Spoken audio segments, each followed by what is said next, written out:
1000 টাকা উস্তাদের হাতে ধরা দেওয়া দরকার ছিল যে উস্তাদ নেন আমার প্রথম মাসের বেতন আর এই মিষ্টি, ঠিক আছে। কিন্তু এই কাজটা করে নাই।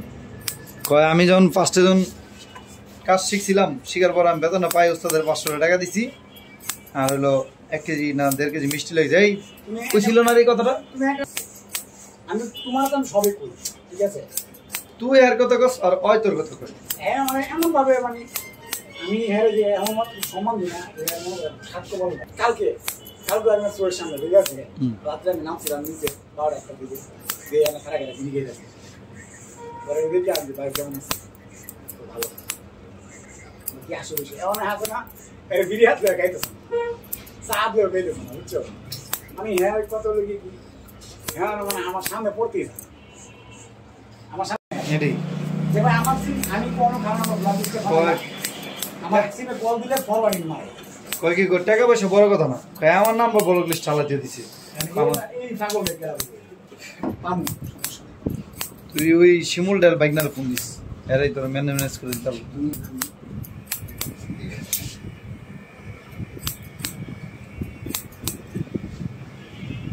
বুঝছ আগে কি ফোন আমি নাই কিছু আমি জানি না যে কম দিন আছে তোমার ফোন দিছি নাই লাভ করে গেছে ফোন থেকে জাস্ট আমি কেন ফোন দিয়ে রে শিমুল দি না যে সিবি গুলো জমা দিয়েছি।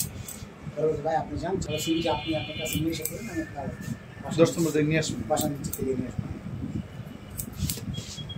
পরে কি দিছি আজকে ইন্টারভিউ এই মোহাম্মদপুর আছে না, মোহাম্মদপুর যে চাকরি কনফার্ম কার আমার এটা আমার স্যারে আছে না, আমার যে জার্মানিতে লাইসেন্স করছি ট্রেনিং গেছিলাম না, ওই স্যার মোহাম্মদপুর বসিরা অনেক দূর, অনেক বুঝছো বসিরা অনেক দূর, আর ওই এরিয়া অনেক ডেঞ্জার আছে আবার এদিকে রাত্রে গাড়ি চালানো খুব না না মাইরা মাইরা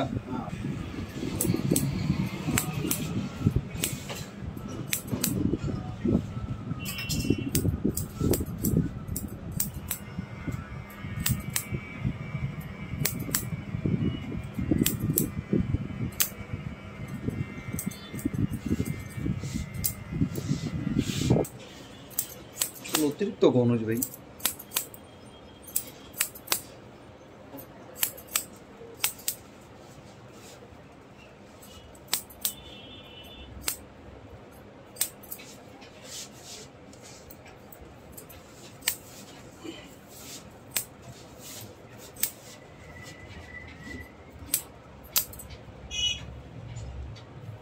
চলো